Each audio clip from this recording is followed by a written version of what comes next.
Hello guys, இதுக்கு முன்னாடி பண்ண டைம் ட்ராவல் ட்ராயிங் மாதிரி ஹஸ்பண்ட் அண்ட் ஒய்ஃபை ட்ராயிங் பண்ண சொல்லி கேட்டிருந்தாங்க.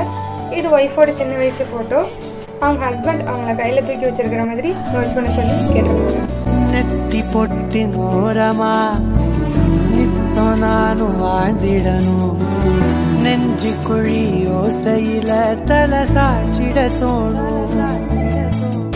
உடல் கடந்துமே உயிர் பர